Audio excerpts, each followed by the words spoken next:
एक बार की बात है, एक गांव में दो भाई रहते थे। उनके आंगन में एक पेड़ था जो उनकी आजीविका का साधन था। वे उस पेड़ के फल बेचकर अपना गुजारा करते थे। उनकी जिंदगी बेहद साधारण थी। उन्होंने कभी किसी और काम को करने की कोशिश नहीं की, मगर अक्सर सोचते रहते थे, ईश्वर हमारी गरीबी कब दूर करेगा।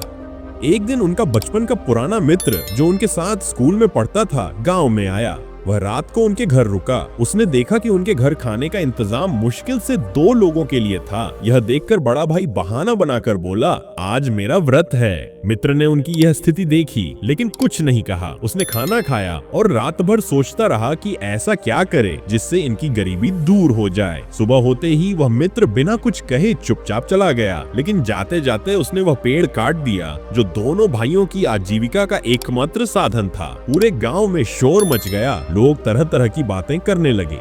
कैसा मित्र था जो अपने दोस्तों का एकमात्र सहारा छीनकर चला गया। समय बीता। 5 साल बाद वही मित्र फिर गांव लौटा। वह डर रहा था कि गांव वाले और उसके मित्र उसे पहचान कर पिटाई न कर दें, लेकिन कुछ साहस जुटाकर वह अपने मित्रों के घर गया। वहां का दृश्य देखकर वह दंग रह गया। वह टूटे फूटे झोपड़े की जगह एक सुंदर पक्का घर खड़ा था। जैसे ही वह अंदर गया, दोनों भाइयों ने उसके पैर पकड़ लिए और रोते हुए बोले, अच्छा हुआ तुमने वह पेड़ काट दिया। अगर वह पेड़ नहीं कटता तो शायद हम कभी आगे बढ़ने की हिम्मत नहीं करते।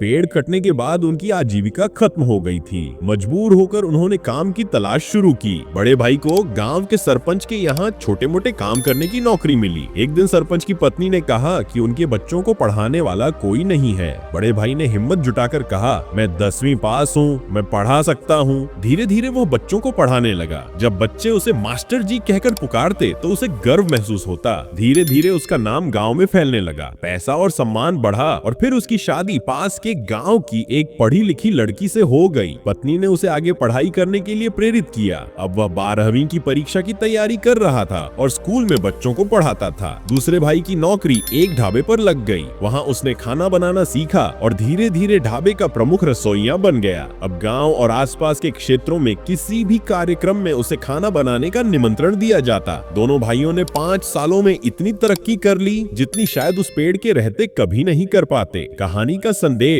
कई बार हमारा सुविधा क्षेत्र, कंफर्ट जोन, हमारी तरक्की के रास्ते में सबसे बड़ी रुकावट बन जाता है। आत्मनिर्भरता ही सफलता का सबसे बड़ा मार्ग है। धन्यवाद।